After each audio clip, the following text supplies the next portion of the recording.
So last time when we talked about our PDU outlet box, we were talking about the circuit breakers.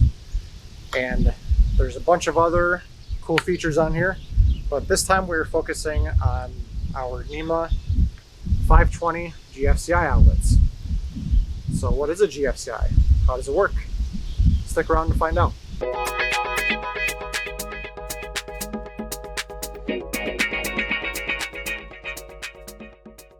So you may see these NEMA 520 GFCI outlets in your kitchen, bathroom, garage, anywhere where there might be a significant buildup of moisture, or where there might be like in your sink there might be a lot of water, or your bathtub a lot of water, or even in your garage if you happen to leave the door open and a lot of rain gets in and a puddle forms.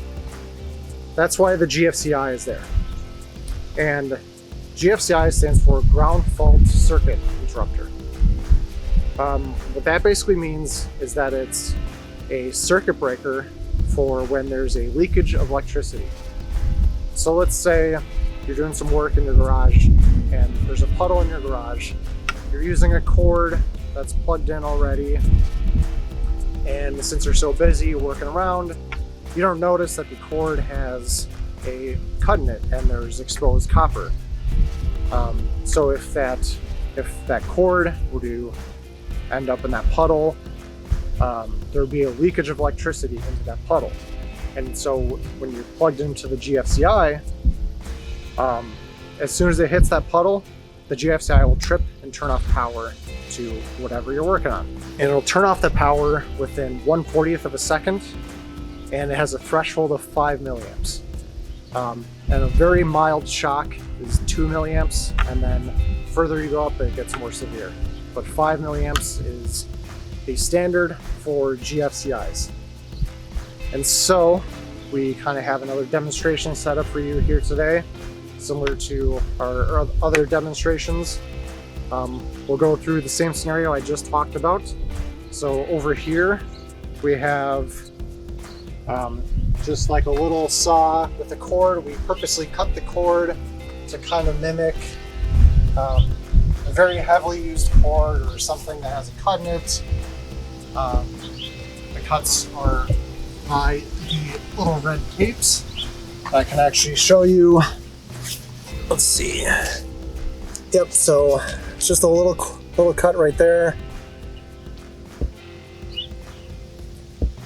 And then, yep, it's already pretty wet. It did rain quite a bit yesterday. It's already starting to dry up, so we added a little bit more water out here. So this basically just simulates it could be any workstation anywhere. All right, so you got your little workstation set up.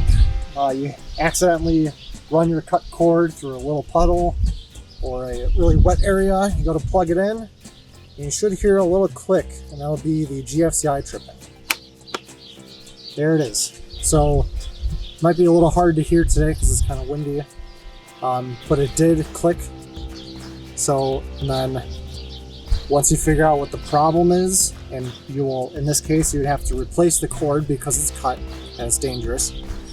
So once you figure that out, or you get a new cord, you go ahead and reset the outlet.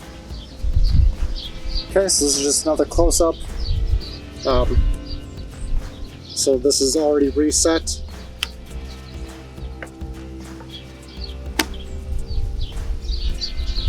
There it goes again. Yep, and even if I keep trying to do it, it'll keep denying me. So we'll get a new cord and then reset, and you're good to go. Okay, so we just want to do another demonstration. This time it's not in water yet or exposed to a significant amount of water. It's reset, so we'll plug it in. It won't trip yet. So it's still operating, and let's say you happen to pull your cord through some water, or it starts raining and it starts pooling up here where your cord happens to be lying, and water gets into it and there's a leakage. It will trip the GFCI. So we'll just kind of simulate water coming into this little divot where the cord is. And there it goes, it tripped. Okay, so even if I try to reset it, nope, it'll keep tripping. So, if this didn't have GFCI in there, and you just had your equipment running and you went through the same scenarios we just went through, there would be voltage, well, electricity, voltage, amperage leaking into that little puddle around where you're working. So if somebody were to go down there and grab it, be like, oh, my cord's in the water or whatever, and they were to reach their hand in there, they would get a pretty nasty shock from that because there's no GFCI in the outlet.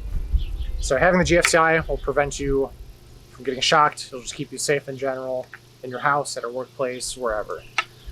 So if you have any other questions about GFCIs or non-GFCIs or anything else, please leave us a comment down below.